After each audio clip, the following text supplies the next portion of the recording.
आज हम एक्सप्लेन करेंगे IMDb पर 9.1 आउट ऑफ 10 की शानदार रेटिंग पाने वाली रोमांटिक थ्रिलर मूवी 18 पेजेस की। इसमें गंगा के जल जैसी एक पवित्र लव स्टोरी दिखाई गई है जिसको देखकर आप भी इमोशनल हो जाएंगे। एंड में सिर्फ एक ही बात बोलेंगे, वाह क्या मूवी है। तो चलिए बात करते हैं कहानी की। मूवी की शुरुआत में हम सिद्धू नाम के एक लड़के को देखते हैं जो हर समय अपने फोन में अपनी गर्लफ्रेंड प्रीति से चिपका रहता था और आसपास के लोगों पर भी ध्यान नहीं देता था क्योंकि वो उससे बहुत ज्यादा प्यार करता था। अब एक दिन जब प्रीति का बर्थडे आया तो सिद्धू बहुत खुश था क्योंकि आज वो प्रीति से मिलने वाला था। इसके अलावा सिद्धू एक कंपनी में ऐप डेवलपर भी था जिसने एक ऐसी ऐप बनाई थी जिसके थ्रू लोग वर्चुअल तरीके से कहीं भी मौजूद रह सकते थे। और कुछ दिन बाद उसकी कंपनी की एक क्लाइंट मीटिंग थी जिसके बाद वह इस ऐप को लॉन्च भी करने वाले थे। सिद्धू की एक शाकी नाम की बेस्ट फ्रेंड भी थी जिससे वो सब कुछ शेयर करता था। वो शाकी को सब गिफ्ट दिखाता है जो प्रीति के बर्थडे के लिए लाया था। सिद्धू प्रीति को सरप्राइज देना चाहता था, उससे झूठ बोलता है कि वो एयरपोर्ट पर जा रहा है, उसे कहीं जाना है, लेकिन वो प्रीति के घर जाकर उसे सरप्राइज करना चाहता था। लेकिन होता इसका उल्टा है, जैसे ही वो उसके घर जाता है वो खुद सरप्राइज हो जाता है। प्रीति किसी और लड़के के साथ थी। फिर जब वो इंस्टाग्राम पर प्रीति को किसी लड़के के साथ देखता है तो यहाँ उसे पता चलता है कि प्रीति तो पहले से एंगेज थी, तो इतने दिन वो सिर्फ उसके साथ एंजॉय कर रही थी। अब ये सब देखकर वो इतना ज्यादा डिप्रेस्ड हो जाता है कि पागलों की तरह ड्रिंक करके सड़कों पर घूमने लगता है। और ये सब देखकर शाकी भी परेशान हो जाती है। वो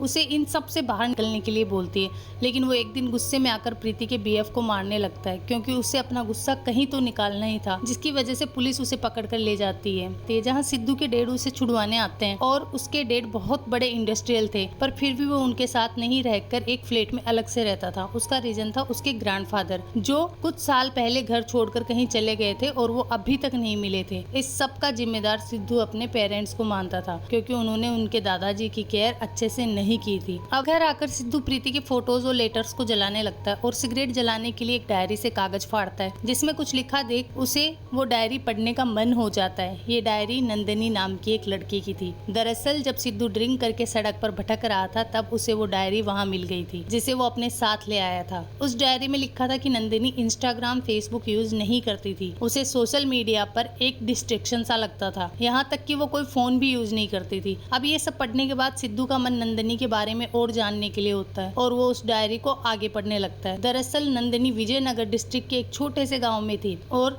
जो अपनी लाइफ के हर छोटे बड़े किस्से को अपनी डायरी में लिखा करती थी ताकि वो आगे उन्हें अपनी लाइफ में एक्सपीरियंस कर पाए। वो फर्स्ट टाइम अपने गाँव से हैदराबाद आई थी जहाँ उसकी फ्रेंड जानू रहती थी। वहाँ वो अपने दादाजी द्वारा दिए गए लिफाफे को किसी वेंकट राव को देने के लिए आई थी जिसकी जिम्मेदारी उसके दादाजी ने उसे मरने से पहले सौंपी थी। फ्लैट पर आने के बाद जानू अपने बाकी दोस्तों से नंदिनी को मिलवाती है पर जानू की बाकी के फ्रेंड्स एक दूसरे से बात नहीं करते थे। वो सभी अपने अपने काम अपने अपने फोन में बिजी रहते थे। ये सब देखकर नंदिनी को बहुत अजीब लगता है। इसी बीच हम देखते हैं कि सिद्धू के पास एक डॉक्टर संदीप आते हैं जो उनके पड़ोस में शिफ्ट होते हैं। अब नंदिनी का मानना था कि किसी भी जीव को तब तक नहीं मारना चाहिए जब तक कि वो किसी का भोजन ना बने, इसलिए वह हमेशा छोटे मोटे कीड़े को जैसे कॉकरोच और मच्छर को मारने से बचाती थी। और इधर सिद्धू नंदिनी की डायरी पढ़कर इतना ज्यादा इंस्पायर होता है कि वो अपनी लाइफ में वही सब करता है जो नंदिनी करती थी और धीरे धीरे उसे नंदिनी और उसकी डायरी दोनों से प्यार हो जाता है। अगले दिन सिद्धू का बॉस क्लाइंट मीटिंग के लिए शाकी को भेजना चाहता है और सिद्धू को ले जाने के लिए मना कर देता है क्योंकि सिद्धू हर समय खोया खोया सा रहने लगा था। उसके बॉस को उस पर बिल्कुल यकीन नहीं था, लेकिन फिर भी शाकी की सिद्धू को अपने साथ ले जाती है। जहाँ रास्ते में सिद्धू GPS को ऑफ कर देता है क्योंकि उधर डायरी में नंदिनी वेंकट राव का एड्रेस लोगों से पूछ पूछ कर ढूंढ रही थी। उसका मानना था कि इससे लोगों का इंटरेक्शन बढ़ता है और इसलिए यही तरीका अब सिद्धू फॉलो करता है जिसकी वजह से वो क्लाइंट के पास समय पर नहीं पहुंच पाता है और क्लाइंट वहां से निकल जाता है। अब शाकी का बॉस उन दोनों पर बहुत गुस्सा होता है पर इसके बावजूद भी सिद्धू यही कहता है कि नंदिनी का तरीका बिल्कुल सही था, बस क्लाइंट ही वहां से जल्दी निकल गया होगा। उधर नंदिनी सनातन आश्रम पहुंचती है जहाँ उसे वेंकट राव से मिलने के बारे में बताया गया था। वहाँ उसे कई सारे अनाथ बच्चे मिलते हैं जो नंदिनी के पास आकर केक खाने को मांगते हैं पर उस समय उसके पास पैसे नहीं थे, इसलिए वो बाद में केक लाने के लिए कहती है। अब यहाँ नंदिनी को पता चलता है कि वेंकट राव आखिरी बार यहाँ 1.5 साल पहले आए थे और तभी से वो यहाँ नहीं आए हैं। तब उसे बताया जाता है कि वेंकट राव के बारे में जानने के लिए वो लॉयर पद्मा से मिल सकती है क्योंकि वो आश्रम के केस के सिलसिले में उन्हीं के पास जाते रहते हैं। वहीं दूसरी तरफ सिद्धू को रास्ते में एक आदमी मिलता है जिसकी कार खराब हो जाती है और सिद्धू उसे अपनी गाड़ी में लिफ्ट देता है। क्योंकि नंदिनी की वजह से सिद्धू भी अब हेल्पिंग नेचर का बन गया था, वहाँ वह उस आदमी को अपनी ऐप के बारे में कुछ बताता है। और जब सिद्धू और शाकी उसे एयरपोर्ट पर छोड़कर ऑफिस वापस आते हैं तो उनका बॉस उन्हें फायर कर देता है और तभी क्लाइंट की वीडियो कॉल आती है। उससे बात करने पर सिद्धू को पता चलता है कि वो क्लाइंट कोई और नहीं बल्कि वही आदमी है जिसको उसने लिफ्ट दी थी। उसे सिद्धू की ऐप बहुत पसंद आती है और वो प्रोजेक्ट के लिए हाँ कर देता है, जिससे वहाँ खड़े सभी लोग खुश हो जाते हैं। जिसके बाद सिद्धू के मन में नंदिनी के लिए और भी ज़्यादा प्यार और रिस्पेक्ट बढ़ जाती है। फिर आगे उसे पता चलता है कि जब नंदिनी फ्लैट पर आई तो उसकी दोस्त जानू बहुत रो रही थी क्योंकि उसके बॉयफ्रेंड ने उसे चीट किया था। तब नंदिनी उसे समझाती है कि वह उससे सच्चा प्यार नहीं करता था, अगर करता होता तो किसी और की तरफ अट्रैक्ट नहीं होता, और ना ही तुम उससे सच्चा प्यार करती थी, अगर करती तो तुम उसे माफ़ कर देती, इसलिए उसे भूल जाए और उसे माफ़ कर दो। इसके बाद सिद्धू को भी अब ट्रू लव का सही मतलब समझ में आता है और वो प्रीति के पास जाकर उससे और उसके बॉयफ्रेंड से माफ़ी मांगता है और वेल विशेष देकर वहाँ से चला जाता है। और उधर अब नंदिनी भी अपनी बातों नेचर से जानू और उसके सभी दोस्तों को एक कर देती है। सभी अपनी लाइफ को एंजॉय करने लगते हैं। इधर सिद्धू भी अपनी लाइफ को खुलकर एंजॉय करने लगता है, फ़ोन रखना भी बंद कर देता है। अब एक दिन नंदिनी ने अपने सारे पैसे एक बच्चे को दे दिए जिससे उसके पास टिकट लेने तक के पैसे नहीं थे। तब कंडक्टर ने उसे फ्री में टिकट दी थी और कुछ पैसे भी दिए थे और साथ ही कहा था कि किसी दिन लौटा देना। उधर एक बूढ़े बाबा भीख मांग रहे होते हैं और जब सिद्धू उन्हें देखता है तो उसे पता चलता है कि ये तो उसके दादाजी ही हैं और इसलिए सिद्धू उन्हें अपने साथ अपने घर ले जाता है, जो थोड़े मेंटली अनस्टेबल हो गए थे। और अब सिद्धू के पेरेंट्स उसके दादाजी का ख्याल रखने का प्रॉमिस सिद्धू से करते हैं, जिसके बाद वो दादाजी को अपने पेरेंट्स के पास छोड़कर जाता है। उधर नंदिनी लॉयर पद्मा से जाकर मिलती है, जहाँ उसे पता चलता है कि वेंकटराव मंडे को वहाँ आने वाले हैं, जहाँ वो लिफाफे को वेंकटराव को दे सकती है। तभी नंदिनी देखती है कि एक कार उसका पीछा कर रही थी, जिसकी वजह से वो बहुत डर जाती है और बचकर वहाँ से भाग जाती है। अब नंदिनी बहुत परेशान हो जाती है और यह सब देखकर सिद्धू को बहुत बुरा लगता है, क्योंकि वो नंदिनी से इतना ज्यादा प्यार कर बैठा है कि वो गर्मी में भी स्वेटर पहनकर घूम रहा था, क्योंकि उस टाइम पर नंदिनी के यहाँ सर्दी हो रही थी। इधर नंदिनी मंडे को वेंकटराव का काफी देर तक वेट कर रही है, लेकिन वो नहीं आते, जिसके बाद नंदिनी वहाँ से जाने लगती। तभी वहाँ पर जोनी नाम का एक आदमी आता है और वो नंदिनी को यह कहकर अपने साथ ले गया कि वेंकटराव ने उसे बुलाया है। तभी रास्ते में दो आदमी उसकी कार में आकर बैठ जाते हैं और नंदिनी को किडनैप कर लेते हैं। तभी एक बच्चा वहाँ से सब होता देख लेता है और ये वही बच्चा है जिसकी नंदिनी ने हेल्प की थी, और वो डॉक्टर संदीप को लेकर जोनी की कार के पास पहुँच जाता है और रास्ते में ही पुलिस की हेल्प से संदीप ने नंदिनी को बचा लिया होता है, जिसकी वजह से अब संदीप और नंदिनी के बीच में नजदीकियां बढ़ने लग गई थी। और ये सब पढ़कर सिद्धू को बहुत बुरा लगता है, क्योंकि उसे लग रहा था कि नंदिनी ने कहीं संदीप से शादी तो नहीं कर ली होगी, इसलिए वो अपने रूम में बैठकर रो रहा था। और तभी उसके पास साकी आती है और उससे कहती है कि वो 1 साल पुरानी स्टोरी को पढ़ रहा है, हो सकता है नंदिनी ने शादी कर ली हो। तभी सिद्धू को याद आता है कि उसके पड़ोस में जो डॉक्टर संदीप रहता है वो वही है जिसके साथ नंदिनी डेट कर रही थी। इसलिए शाकी के कहने पर सिद्धू संदीप के घर उसकी वाइफ को देखने आता है, पर वो वहाँ पर नहीं होती क्योंकि कल उनकी एनिवर्सरी थी। तभी संदीप उन दोनों को अपनी एनिवर्सरी की पार्टी में इन्वाइट करता है। फिर जब वो दोनों पार्टी में जाकर संदीप की वाइफ को देखते हैं तो वो नंदिनी नहीं होती है, और ये देखकर सिद्धू इतना खुश होता है कि वह पागलों की तरह वहीं नाचने लगता है। दरअसल नंदिनी को संदीप के साथ प्यार जैसे कोई इमोशंस महसूस नहीं हुए थे, इसलिए वो सिर्फ अच्छे दोस्त बन गए। और अब इसके बाद नंदिनी को पता चलता है कि वेंकटराव उससे नेक्स्ट डे चिल्ड्रन पार्क में मिलने वाले हैं, जिसके बाद वह उनसे मिलने वहां पर पहुंच जाती है। वहां पर वेंकटराव आकर उससे लिफाफा मांगने लगते हैं और नंदिनी ने सिर्फ यहीं तक अपनी डायरी में लिखा हुआ था, अब इसके बाद के पेजेस खाली होते हैं।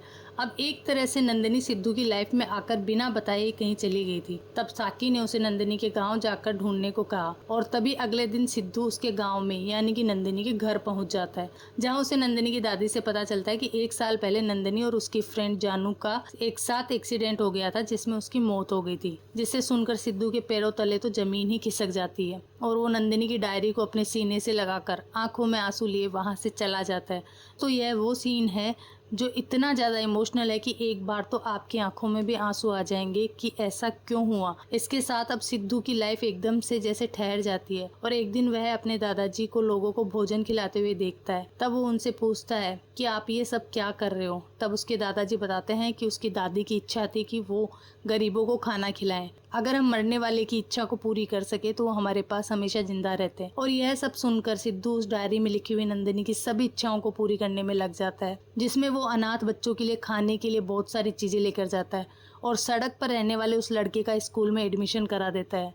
इसी के साथ साथ वो नंदिनी के फ्लैट में काम करने वाली लड़की का भी कॉलेज में एडमिशन करवा देता है, जो पैसों की कमी की वजह से आगे नहीं पढ़ पाई थी। ये सारी विशेष नंदिनी पूरी करना चाहती थी और अब उसके लिए सिद्धू पूरी कर रहा था। और अब बस कंडक्टर अंकल को उसका रुपए 120 का किराया भी वापस कर देता है, जिसके बदले में कुछ दिनों बाद उन अंकल का एक लेटर सिद्धू के पास आता है, जिसमें लिखा हुआ होता है कि उन्होंने 1 साल पहले नंदिनी को गवर्नमेंट हॉस्पिटल के आईसीयू में एडमिट देखा था। इन सब के बाद सिद्धू शॉक हो जाता है, क्योंकि नंदिनी की दादी ने उसे बताया था कि नंदिनी की मौत हॉस्पिटल ले जाते समय रास्ते में हो गई थी। इस बात का पता लगाने के लिए वो उन कंडक्टर अंकल के पास जाता है और वहाँ उसे पता चलता है कि नंदिनी आईसीयू में एडमिट थी और उसको ऑक्सीजन मास्क भी लगा हुआ था। अब इसे सिद्धू समझ जाता है कि नंदिनी उस टाइम पर जिंदा थी और उसे उम्मीद भी होती है कि नंदिनी अभी भी जिंदा होगी। अब वो नंदिनी से जुड़े सभी लोगों से उसके बारे में पूछने लगता है और उसे ढूंढते हुए वह उसके फ्लैट पर जाता है, जहाँ पर जॉनी आ जाता है। उससे कहता है कि उसे पता चला है कि तू नंदिनी को ढूंढ रहा है। जॉनी उसे बताता है कि नंदिनी से वो लिफाफा चाहिए था और इसीलिए उसने उसे किडनैप भी किया था, पर वो बच गई और उसी ने वेंकट राव को मारकर नंदिनी के पास चिल्ड्रन पार्क में किसी और वेंकट राव को भेजा था। और ये बात नंदिनी को पता चल गई थी, इसलिए वो वहाँ से भागकर अपने फ्लैट पर आई, जहाँ पर जॉनी ने आकर नंदिनी को बहुत बुरी तरह से टॉर्चर करके मारा। पर वह वहाँ से बचकर अपनी फ्रेंड जानू के साथ निकल जाती है, इसलिए जॉनी ने ही रास्ते में उसकी कार का एक्सीडेंट करवा दिया। पर उससे नंदिनी के पास वो लिफाफा नहीं मिला, उसने वो लिफाफा रास्ते में कहीं छुपा दिया। अब ये सब सुनने के बाद सिद्धू जॉनी को बिल्कुल उसी तरह मारता है जिस तरह से जॉनी ने नंदिनी को मारा था और वहाँ से जाकर लिफाफा ढूंढने लगता है। तभी उसे याद आता है कि नंदिनी कम्युनिकेशन के लिए पोस्ट बॉक्स का यूज़ करती थी और फिर जब वो पोस्ट बॉक्स को चेक करता है तो उसे वह लिफाफा मिल जाता है, जिसे ओपन करने पर उसे पता चलता है कि सनातन आश्रम का मैप है, जहाँ एक बिल्डिंग बनाने का लेआउट रेडी किया गया है, जिसे व्रज कंस्ट्रक्शन ने रेडी किया था। इसके बाद सिद्धू उस लेआउट को ले ब्रज कंस्ट्रक्शन के एमडी विजय को उस लेआउट को जाकर दिखाता है और मोजो के बारे में पूछता है, क्योंकि जॉनी को मोजो ने वहाँ पर भेजा था और विजय उससे कुछ भी नहीं बताता, बल्कि बाद में मोजो को कॉल करके सिद्धू को मारने के लिए कहता है। पर सिद्धू मोजो के बारे में पता लगा लेता है और मार खाने के बाद वह सिद्धू को सब कुछ बताने को रेडी हो जाता है, जिसके बाद सिद्धू को पता चलता है कि विजय ने सारी जमीनों पर कब्जा करके इस एम्पायर को खड़ा किया है और उसी के लिए उसकी नज़र सनातन आश्रम की ज़मीन पर भी थी, क्योंकि वो शहर के बीचों बीच में खड़ी थी। इसलिए उसने उसका लेआउट बनाकर नंदिनी के दादाजी के पास भेजा था, जो कि वास्तु के एक्सपर्ट थे, और उन्होंने उस लेआउट को वास्तु के अकॉर्डिंग ठीक बताया था। जिसके बाद विजय सनातन आश्रम के संचालक बाबाजी के पास जाकर उनसे मिला, जिन्होंने उसे वो ज़मीन देने से मना कर दिया, जिसकी वजह से विजय ने रात में आश्रम को आग लगवा दी, जिसमें बाबाजी के साथ 6 बच्चों की मौत हो गई। जिसके बाद विजय ने उस ज़मीन पर कब्जा कर लिया और तभी बाबाजी के एक शिष्य वेंकट राव ने कोर्ट में इसके अगेंस्ट केस कर दिया, लेकिन कोई एविडेंस ना होने की वजह से वो केस विजय की तरफ था। अभी नंदिनी के दादाजी की बात वेंकट राव से हुई और उन्होंने एविडेंस की कमी की वजह से नंदिनी को लिफाफे के साथ वेंकट राव के पास भेजा। और जब सिद्धू ने मोजो से नंदिनी के बारे में पूछा तो उसने बताया कि उसने खुद हॉस्पिटल जाकर कंफर्म किया था कि उसकी मौत हो चुकी है और डॉक्टर ने उसे डेथ सर्टिफिकेट भी बना कर दिया था। और जब सिद्धू सर्टिफिकेट को देखता है तो उसे पता चलता है कि सर्टिफिकेट डॉक्टर संदीप ने ही बना कर दिया था। फिर जब वो डॉक्टर संदीप के पास जाकर पूछता है तो बताता है कि जब नंदिनी आईसीयू में थी तब मोजो ने आकर डॉक्टर से उसे जान से मारने को कहा था, जिसके लिए वो उन्हें काफ़ी पैसे दे रहा था, लेकिन उसने मोजो को बेवकूफ़ बनाकर उसे वो नकली सर्टिफिकेट दे दिया था और नंदिनी का ट्रीटमेंट जारी रखा। और आज भी नंदिनी उसके पास सेफ है। और जब सिद्धू उसे देखने जाता है तो वो दूर से ही उसे देखकर वहाँ से चला जाता है, क्योंकि उसे यह सब नहीं बताना चाहता कि उसने नंदिनी के लिए क्या क्या किया। वो एहसान जताकर प्यार नहीं पाना चाहता था। अब अगले 6 महीने के बाद का सीन दिखाया जाता है, जिसमें नंदिनी वापस अपने फ्लैट पर आती है। तभी उसके पास वही काम करने वाली लड़की आती है और उसे बताती है कि वो अब TCS में जॉब करने लग गई है, क्योंकि सिद्धू ने उसकी पढ़ाई में हेल्प की। उसके बाद जब वो अनाथ आश्रम जाती है तो उसे पता चलता है कि सिद्धू ने आश्रम को अच्छी फैसिलिटीज़ के साथ कहीं और शिफ्ट कर दिया है। धीरे धीरे उसे पता चलता है कि उसकी सारी विशेष सिद्धू ने पूरी कर दी है, यहाँ तक कि उसने लेआउट की मदद से विजय को भी सजा दिलवा दी थी। ये सब जानकर नंदिनी के मन में सिद्धू के लिए क्यूरियोसिटी बढ़ जाती है और सिद्धू का पता करते हुए साकी के पास आ जाती है, जहाँ उसे साकी से पता चलता है कि उसने नंदिनी के लिए क्या क्या किया और वो उससे कितना प्यार करता है। पर वो एहसान के बदले प्यार नहीं चाहता था, इसलिए वो बिना मिले वहाँ से चला गया था। और अब वो नंदिनी की एक लास्ट विश पूरी करने कहीं गया हुआ था, और उसकी ये लास्ट विश थी कि वो अपने पेरेंट्स की डेथ एनिवर्सरी को काशी जाना चाहती थी। इसलिए नंदिनी सिद्धू को ढूंढते हुए काशी को जाने वाली ट्रेन में चढ़ जाती है, जहाँ उसके सामने वाली सीट पर ही सिद्धू बैठा हुआ होता है, और उसकी बातों से उसे पता चल जाता है कि वो सिद्धू ही है। और इस तरह दोनों एक दूसरे के साथ आ जाते हैं, और नंदिनी सिद्धू के कंधे पर सर रख कर रोने लगती है। और ये मूवी का सबसे ज़्यादा इमोशनल सीन होता है। यहाँ सिद्धू की आंखों से भी आंसू और नंदिनी की डायरी साथ होती है, और इसी के साथ मूवी का एंड हो जाता है। ये होती है ट्रू लव स्टोरी। तो दोस्तों, आपको ये स्टोरी कैसी लगी, प्लीज़ कमेंट करके हमें बताइएगा।